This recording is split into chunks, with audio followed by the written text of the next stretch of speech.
একো হোৱা নাই অ এনে নহয় মাইনা তোমাৰ আছে নিশ্চয় কিবা এটা হৈছে নহয় তুমি মোক ইয়ালৈ কেতিয়াও নাহা পাহাৰে নিজৰ সেই খিলখিল মাটিবোৰ তুমি অকলে অনুভৱ কৰা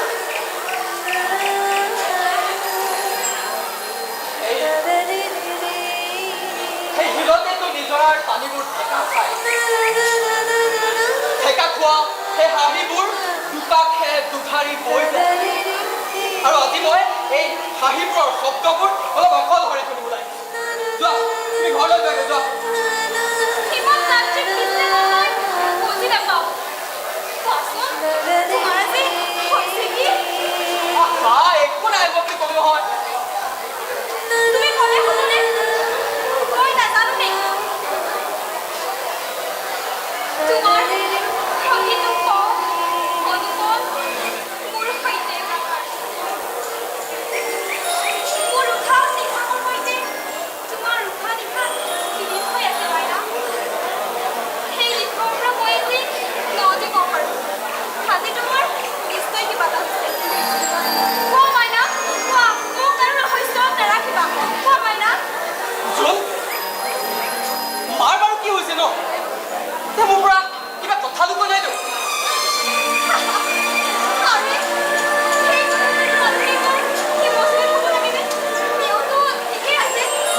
নহয় অ তেওঁ নিশ্চয় কিবা এটা হৈছে দিনক দিনে মানুহজনী হেতা পৰি থাকে ভাগৰুৱা ডক্টৰ গোস্বামীৰ লগত কথা পাতিলে মোক ওচৰত থাকিবলৈ নিদিয়ে কিবা নহয় কিবা অজুহাত দেখুৱাই সদায় মোক আঁতৰলৈ পঠাই দিয়ে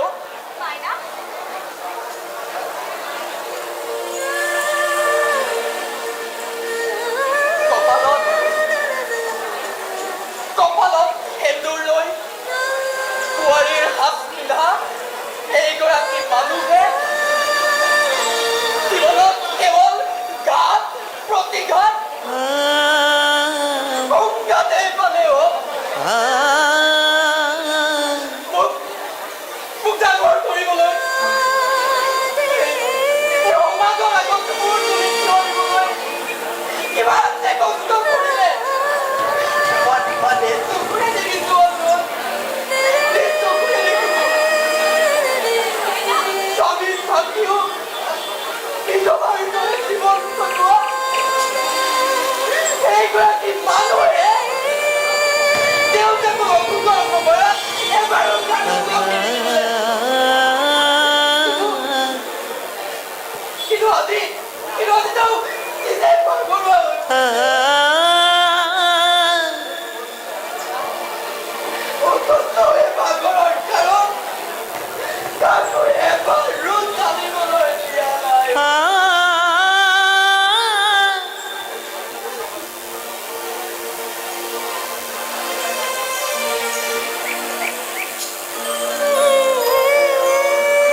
কম দিনৰ ভিতৰতে চিৰযুগমীয়া হৈ ৰ'ব।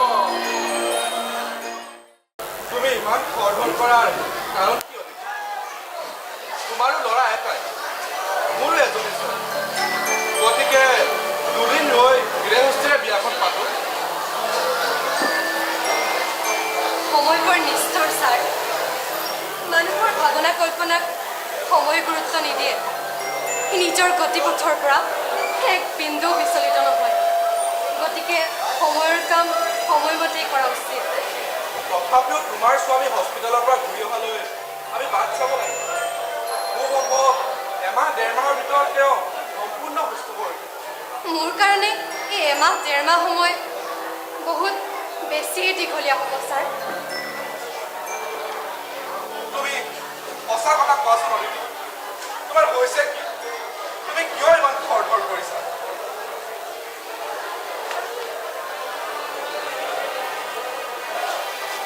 ডাক্তৰ গোস্বামী, হয়, আহক আহক গোস্বামী। ভালে আছেনে? ভাল। আপোনাক কওকচোন। ভালেই। পিছে আপোনাৰ পেচেণ্টৰ কথা কওকচোন। হয়, মই মানে প্ৰবাল ডক্টৰৰ কথা কৈছোঁ। হয়, আশাকৰাতকৈ ফাৰ্ষ্ট চেকআপ হয়। হয় নেকি? হয়, মানুহজন মানসিকভাৱে বৰ ষ্ট্ৰং। কিন্তু ডাক্তৰ, সেইজন মানুহৰ মানসিক দুৰ্বলতাৰ কাৰণে আজি 20 বছৰ আমি বিচ্ছিন্ন হৈ আছো। সেয়াই সময়ৰ ৰহস্য ছাৰ। গতিকে সময়ৰ কামবিলাক আমি সময়মতে কৰা উচিত হ'ব। সেইকাৰণে মই আপোনাক বাৰে বাৰে ইহঁতৰ বিয়াৰ কথা কৈ আছোঁ। ডক্টৰ গোস্বামী, এখেতৰ কি হৈছে? মানুহজনী ক্ষীণাইছে, হেঁপাহ পৰি গৈছে, আৰু কথাবোৰ দেখোন কিবা ৰহস্য লগা হৈছে। নিজক নিজে অৱহেলা কৰিলে ডাক্তৰ নালাগে ভগৱানেও একো কৰিব নোৱাৰে। হাজৰিকা, তাৰমানে তাৰমানে এখেতে সময়ৰ কথা কৈছে। সময় সকলো ৰহস্য পৰিষ্কাৰ কৰি দিব। তথাপিও এখেতে যে ক'লে অৱহেলাৰ কথা। অৱহেলা মানেইতো সময়তকৈ পিছ পৰি ৰোৱা।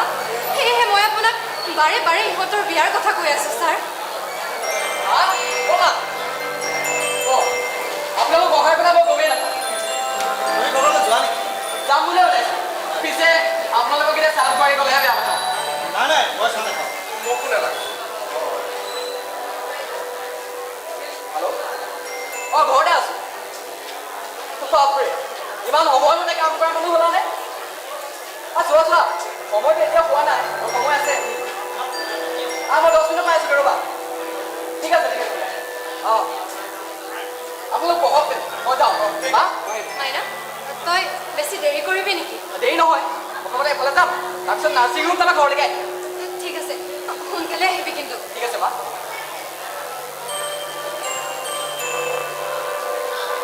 ময়ো যাওঁ নেকি অদিতি? কথাটোৰ কিন্তু একো সিদ্ধান্ত নহয় ছাৰ। তুমি ইমান খৰখেদা কৰাৰ পিছত যে কিবা এটা ৰহস্য আছে, সেই কথা মই ভালদৰে বুজিছোঁ, যিটো তুমি মোক কোনো কাৰণতে ক'ব খোজা নাই। গতিকে ময়ো জনা ৰখা ইমানতেই বাদ দিছোঁ। তাৰমানে বিয়াখন ছাৰ? হ'ব, তুমি ঠিক কৰা আঘোণ মাহৰ ভিতৰতে বিয়াখন হ'ব। মই সাজু আছোঁ অদিতি। ছাৰ, গোস্বামী, আপুনি বহক। মই আহোঁ অদিতি। ভাল ছাৰ।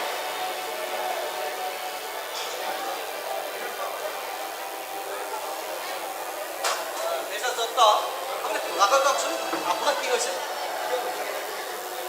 কিয় নিজকে এনেকৈ মৃত্যুৰ মুখলৈ ঠেলি দিছে? মই আপোনাক বাৰে বাৰে কৈছোঁ, আপোনাৰ তেজৰ WBC কমি গৈছে আৰু RBC বাঢ়ি গৈছে, আৰু সেইকাৰণে আপুনি দিনক দিনে ক্ষীণাইছে, হেঁপাহ পৰি গৈছে। তেজত ৰক্তকণিকা বাঢ়ি যোৱাত আৰু ৰক্তকণিকা কমি যোৱাত এওঁলোকে আপোনাক মই কৈছোঁ। আপুনি জানে যে আপোনাৰ লিউকেমিয়া হৈছে, ব্লাড কেঞ্চাৰ। সেইকাৰণে কামৰ সময়তকৈ সোনকালে সমাধা কৰিবলৈ বিচাৰিছোঁ। সময়তকৈ দুখোজ আগুৱাই থাকিবলৈ বিচাৰিছোঁ। এটা কাম কৰক, আপোনাৰ চিকিৎসাও কৰি থাকক আৰু আপোনাৰ কাম কৰি থাকক। চিকিৎসাৰ কাৰণে মোৰ অৰ্থৰ নাটনি ডাক্তৰ। মই নোৱাৰোঁ। দুদিনৰ মূৰে মূৰে ব্লাড ট্ৰেন্সফৰ্মেশ্যন মই কৰিব নোৱাৰোঁ।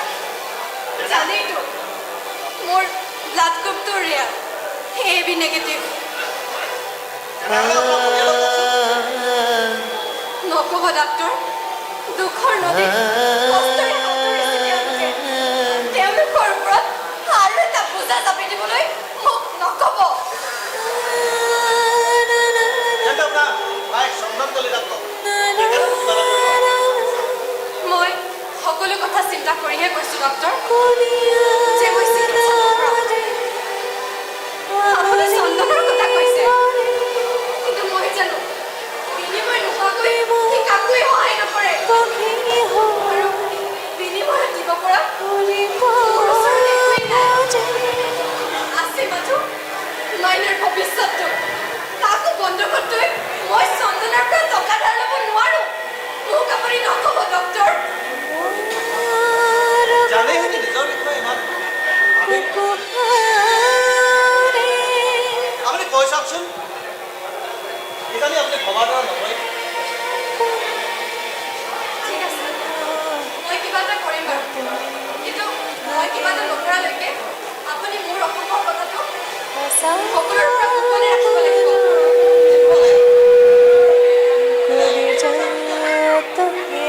অসুখৰ কথা গোপনে ৰাখি এজন ডাক্তৰৰ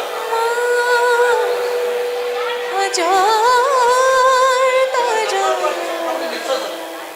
কিন্তু আপোনাৰ এই অপৰাধটো যদি মোৰ বাবে আশীৰ্বাদ হয় তথাপিও আপুনি মোৰ অনুৰোধটো ৰক্ষা নকৰিব নেকি? ল'ৰাটোৰ মনটো এতিয়া প্ৰজাপতিৰ ৰঙেৰে ৰঙিন।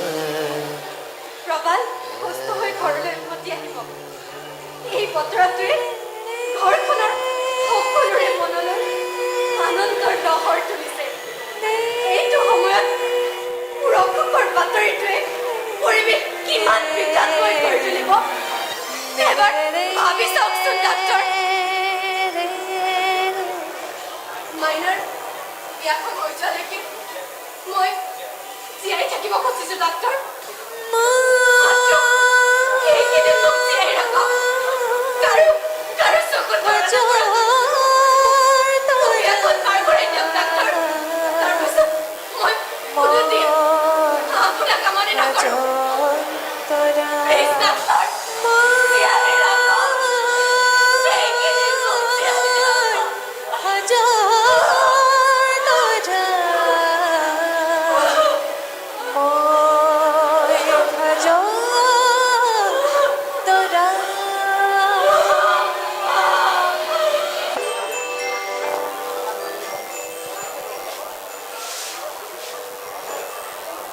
প্ৰভাত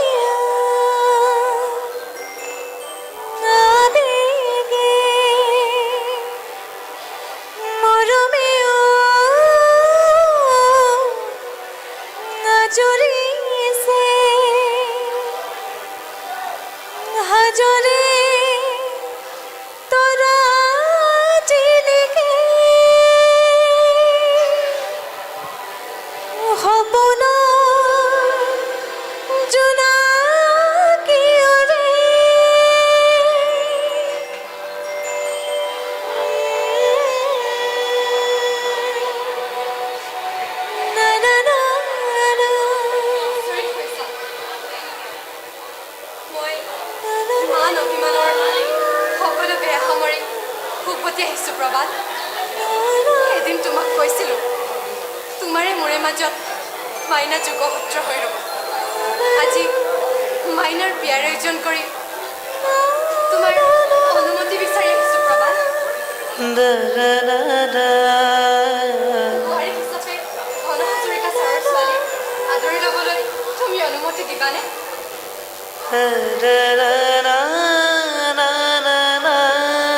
তোমাৰ হৈছে কি? কিয় ইমান চিন্তাইছে? আৰু তোমাৰ মাতটো ইমান দুৰ্বল কিয় হৈছে? হেৰাই যোৱা চিঞৰ এটাৰ প্ৰতিধ্বনি হৈ উভতি আহিছোঁ। দুৰ্বল হোৱাটো স্বাভাৱিক। এইবোৰ বাদ দি মোৰ প্ৰশ্নটোৰ উত্তৰ দিয়া। দিবানে অনুমতি?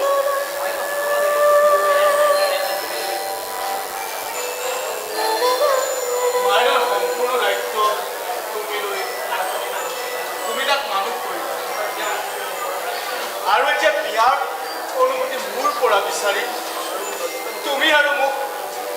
লজ্জিত নকৰিবা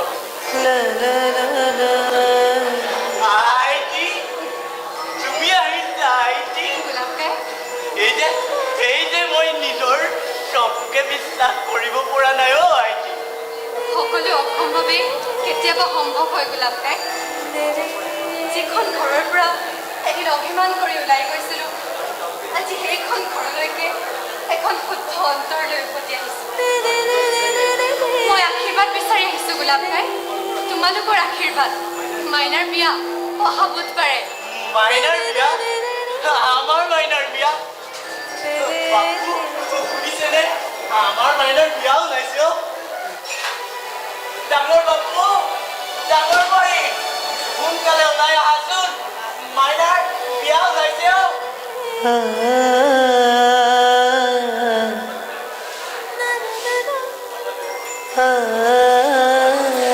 অদিতি বাইদেউ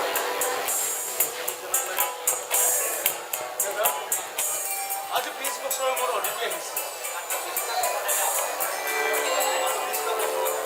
মাত্ৰ 20টা বছৰতে তেওঁৰ অহংকাৰৰ ভেটিটো খহি গ'লনে দাদা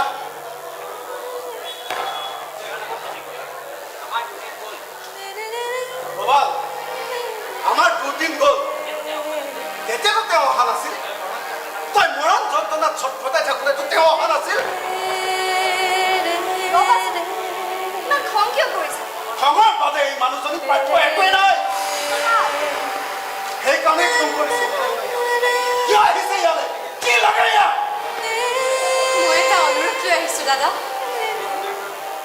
ঘন হাজৰিকা ছাৰৰ ছোৱালীৰ লগত মাইনাৰ বিয়া ঠিক কৰিছোঁ মই বিচাৰিছোঁ বিয়াখন এইখন ঘৰৰ পৰা আপোনালোক সকলোৰে সহযোগ আৰু সুভাষিকেৰে হওক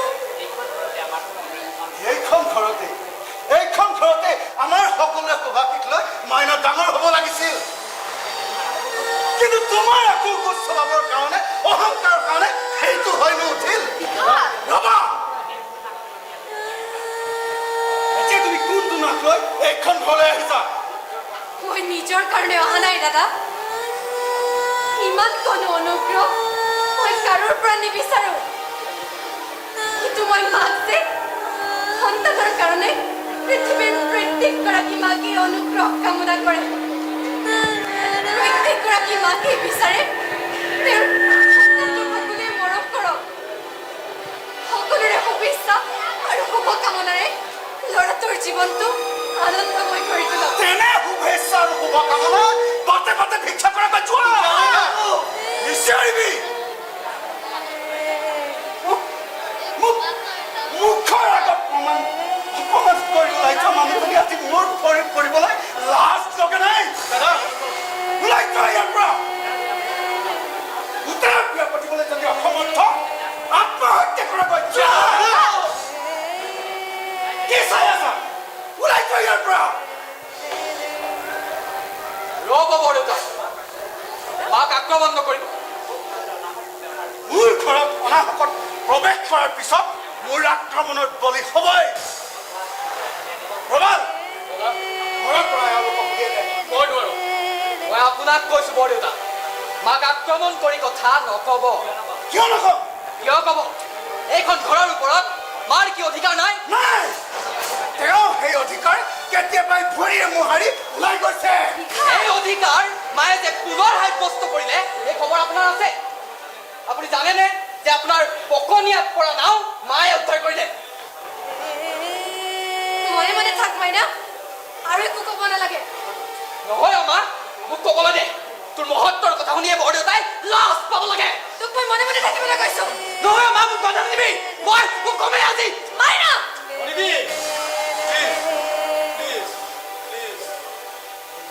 মাইনা তোক মই ইয়ালৈ আহিবলৈ মানা কৰিছিলোঁ নহয় মোৰ কথা নুশুনিলি বল ইয়াৰ পৰা বল বৰদেউতা আপোনাৰ ভুল পৰিচালনা আৰু অদূৰদৰ্শিতাৰ বাবে এই পৰিয়ালৰ ব্যৱসায় বেয়া হৈছিল ধাৰত পুত গৈছিল আপোনালোক ভোট গৈছিলোঁ কিন্তু তাৰ পৰা নিজে নিজে পৰিত্ৰাণ পাইছোঁ নিজেই বুলি নক'ব আনৰ অনুগ্ৰহত বুলি কওক হয় বৰদেউতা আপোনালোকে বাৰে বাৰে খোৱাৰ পিছতো মোৰ বন্ধু বিক্ৰমে ৰেজিষ্ট্ৰেশ্যন বা মাটিৰ কিবা চুক্তি লোৱাৰ পৰা বিৰত থাকে আৰু তাৰ মূল কাৰণ হ'ল মাইনা তই আৰু একো ক'ব নালাগে তাৰ মূল কাৰণ হ'ল বৰদেউতা আপোনালোকক দিয়া টকা এই বিক্ৰমৰ নাছিল টকা দিছিল মোৰ মায়ে মনে মনে থাকো মাইনা এইবোৰ নকবি মায়ে উদ্ধাৰ কৰিছে আপোনালোকক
তুমি ঠিক কৰা ল'ৰা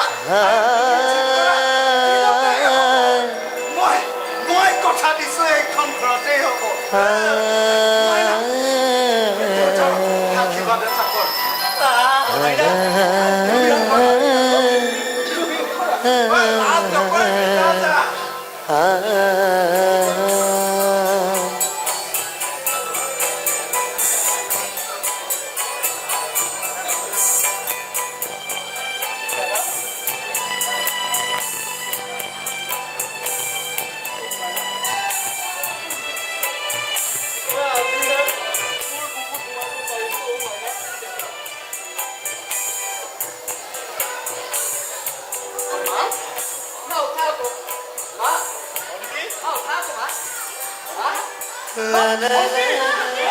Olivi!